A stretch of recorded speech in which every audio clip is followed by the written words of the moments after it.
that there have been abuses of incumbency, where those who wish to organize rallies where governors are not of the same party, that they have been hindered in some way.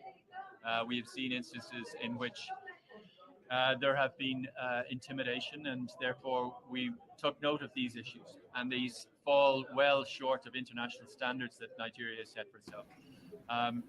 And we would encourage these cases to be prosecuted because impunity it discourages people from taking part, and this is not up to the standards of inclusivity that we want to see in these elections. Well, there was two peace accords, in fact, and as you rightly note, there was a peace accord last week, and the sentiments of that peace accord are something that we would fully echo in the European Union, and we want to see political participants making very clear statements and not tolerating the type of intimidation that was going on in certain places. And our observations were that there was intimidation going on and that it was intended to suppress voter turnout, and that's a very serious issue, and it falls well short of the standards that Nigeria sets itself.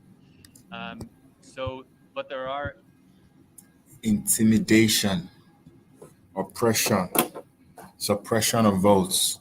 Those are the things we're hearing from this man. The European Union spokesperson clearly saying what exactly has been happening in this election the past few days. Whether we like it or not, the whole world is clear on what happened on the 25th and 26th, or rather the 25th of February. And as time goes on, we will continue to see more. But at the end of the day, we can all tell ourselves that this is not the first time Nigeria's election has been rigged. This is not the first time Nigeria's election has not been free and fair. This is not the first time Nigeria's election has been riddled with intimidation and people ballot snatching and police intimidation and military intimidation. It's not the first time. And if Nigeria continues like this is not going to be the last time. But the truth of the matter is that we can ask ourselves, how much more can we continue as a people to take this from an organization called INEC that should get its shit together, if I should use that word? How much more? Are we going to continue like this? It's up to us to ask ourselves. We cannot continue like this. People are suffering. Lives are lost in this election. A copper was killed. Some coppers were killed. And nobody is absolved from this. This is the Nigerian people doing this to the Nigerian people. This is Nigerian people doing this to the Nigerian people. It's not a rich versus poor. It's not the political class versus the masses. It is us.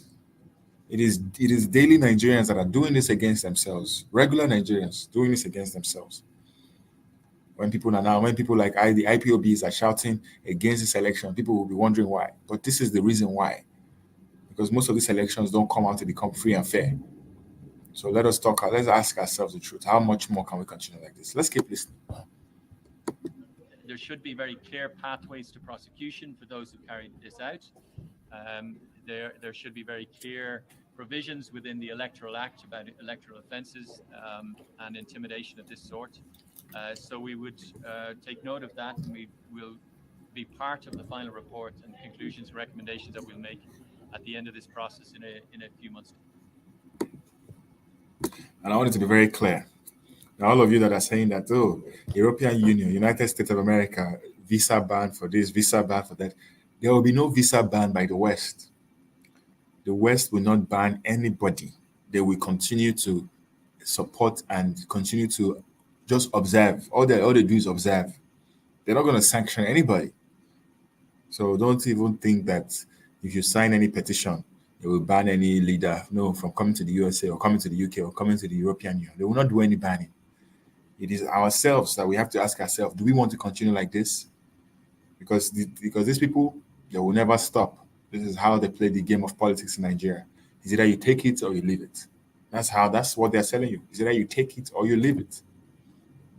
And even if you go to court, at the end of the day, you still have to take it or you leave it. So, thank you so much for joining. This is the Leadership Standard.